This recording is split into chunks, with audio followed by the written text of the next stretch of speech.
EPC and see if there are actually conversions. If it's 0 EPC, it means it is not converting. It could be an old offer. And let's just be honest here.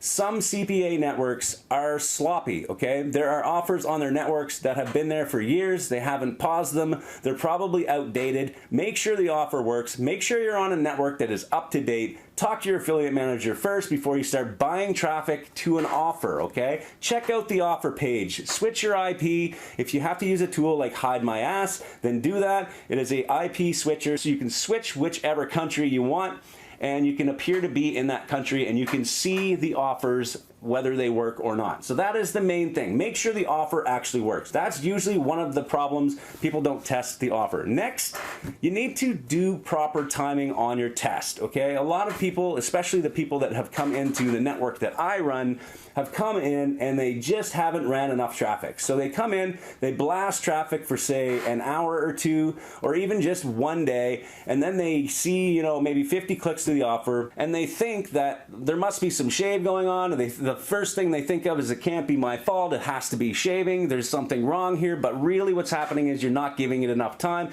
you're not testing it throughout the week or throughout, you know, multiple times throughout the day, okay? So that is important, to make sure that you test a long enough time period. So if you can spread your budget out across 5 to 7 days, that's better than just running all of your traffic on one day, especially if you're just starting out and you have a small budget. The next thing you need to consider is the traffic source itself.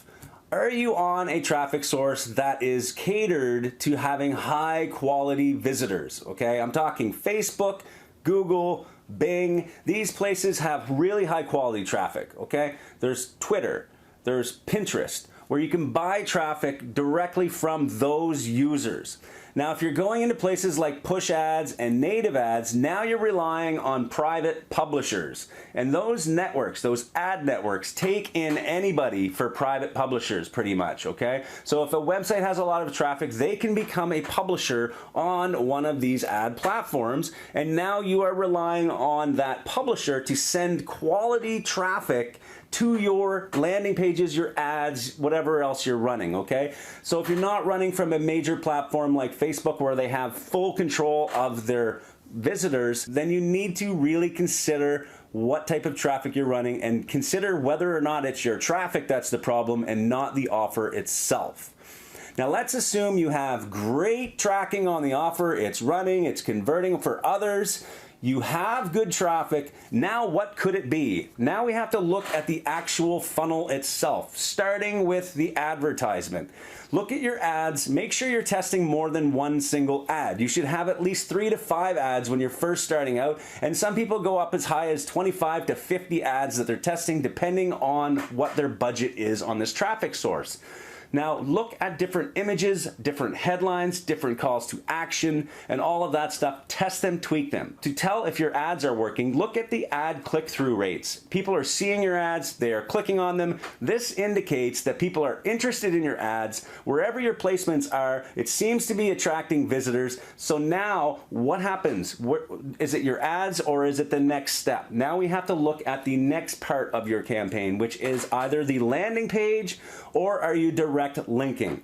Usually I use landing pages first because this gives me the opportunity to really determine if people are dropping off after the ads. So if you put in a middle page, your own landing page, or what we call sometimes a pre-sale page, this works extremely well to see where people are dropping off. So you can split test multiple different landing pages. You can look at the click-through rates on your landing page, assuming you're using a third-party tracking system such as CPV Labs, Volume, BMob, all of these tracking platforms out there. There are so many, but you should be using one and you should be monitoring your landing pages to see how long they're on your landing page, where they're dropping off, whether they're clicking through. If they're not clicking through, you need to either test and tweak your ads to make sure they match your landing page or adjust your landing page to match what your ads are saying. They need to coincide with each other.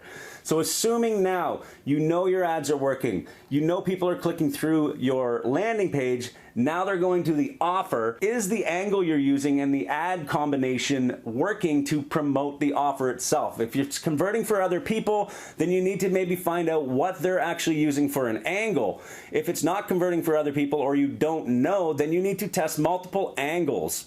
If you don't know what that means, simply check out my other videos. I have some videos related to choosing an angle and how to find different offers that might work with your traffic. At this point, it gets really difficult for anyone, even seasoned professionals, to figure out exactly where the problem is. Assuming you've ran the offer for a long enough test, you know that the offer is working, you know people are clicking on your ads, you know people are clicking through your landing page and it's all congruent and people are actually looking at the offer. Why is it not converting? Are you sure it is a single opt-in? A lot of offers that say single opt-in are in fact not single opt-ins. They are actually converting after 3 or 4 pages of this person entering in data. A single opt-in does not always mean they enter an email and boom, it converts. Okay, so you need to make sure first before you start switching and testing offers. At this point, if you can find a similar offer on a different network, it doesn't hurt to test a different network's offer or a completely new offer that is in the same category. Especially if you're an affiliate, this works well because you can start doing things and switching offers and you have the flexibility to do whatever you want. So as you can see, trying to decide why you are not converting, it doesn't come down to a simple answer. There are just so many different variables to consider, and 99% of the time it is not your network shaving, it is something to do with all of the other facets of your campaign.